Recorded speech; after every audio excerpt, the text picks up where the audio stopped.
Assalamualaikum warahmatullahi wabarakatuh. Selamat pagi, siang, sore, ataupun malam anak-anakku yang super. Oke ya, kali ini kita akan pada pertemuan yang 10 ini kita akan membahas mengenai mata pelajaran pengelolaan bengkel sepeda motor untuk kelas 12 TPSM. Oke ya, pada pertemuan kali ini kita akan membahas 2 KD sekaligus. Yang pertama adalah 3.11, yaitu mengenai bagaimana memahami konsep kerja teamwork. Ya. Untuk KD yang 3.13 adalah bagaimana kita menerapkan metode pengontrol kualitas kerja. Oke, kita bahas dulu yang 3.12. Ya. Di 3.12 ini kita akan membahas bagaimana memahami konsep kerja tim atau teamwork. Yang pertama kita harus menggali dulu konsep kerja tim. Seperti apa sih?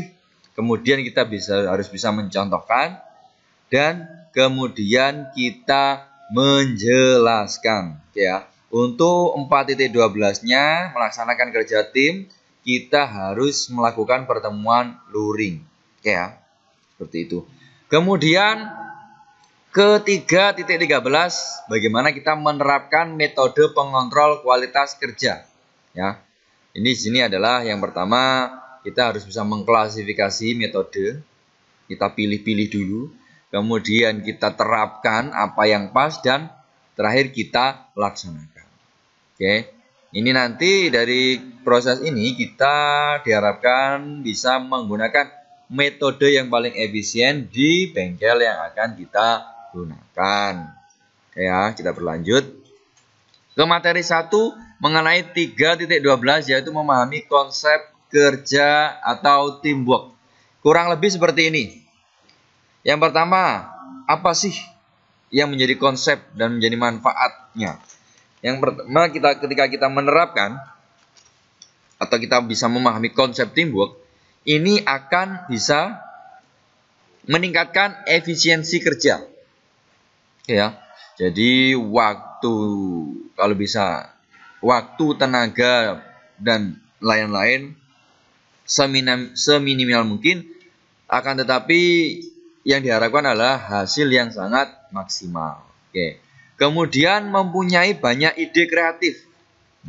Ketika kita bentuk tim, otomatis kita akan punya beberapa pemikiran, minimal 3 atau yang bahkan bisa lebih. Nah, pemikiran-pemikiran ini kita bisa manfaatkan untuk menciptakan ide-ide kreatif lainnya. Oke. Kemudian beban kerja menjadi lebih ringan. Ini pasti karena yang mengerjakan adalah banyak orang dan dibagi sesuai dengan keahlian masing-masing. Yang keempat terusnya adalah saling menguatkan di masa sulit. Oke. Dan yang terakhir adalah memajukan perusahaan atau bengkel atau apapun itu yang di dalamnya terdapat teamworknya. Oke, kita lanjutkan ke materi yang kedua mengenai bagaimana kita menerapkan metode pengontrol kualitas kerja. Ya, bagaimana sih, apa manfaatnya ketika kita menerapkan metode pengontrol ini?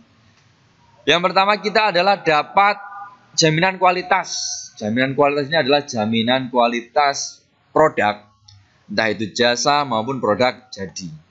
Ya, kita bisa menjamin kualitas yang akan diterima oleh konsumen. Kemudian kita bisa juga melakukan pengujian kegagalan. Contoh, kita berikan layanan tipe A, ketika ini kurang, maka kita juga akan bisa memperbaikinya.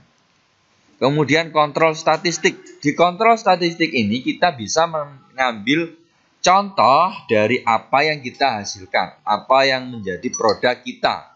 Nanti kita bisa meningkatkan kualitas dari produk yang akan kita hasilkan. Kemudian kualitas perusahaan. Ketika kita mempunyai produk yang bagus, dengan otomatis nama atau nama baik dari perusahaan kita atau bengkel kita ini juga akan semakin bagus. Dengan adanya nama baik, diharapkan akan juga membawa hal yang positif untuk perusahaan atau bengkel kita. Kemudian total quality control. Ketika kita menerapkan metode pengontrol kualitas kerja, kita juga akan bisa mengontrol sejauh mana produk yang akan kita berikan kepada konsumen. Oke ya. Sekian anak-anakku yang super untuk pertemuan yang 10 ini. Kurang lebihnya mohon maaf. Jangan lupa jaga kesehatan. Wassalamualaikum warahmatullahi wabarakatuh.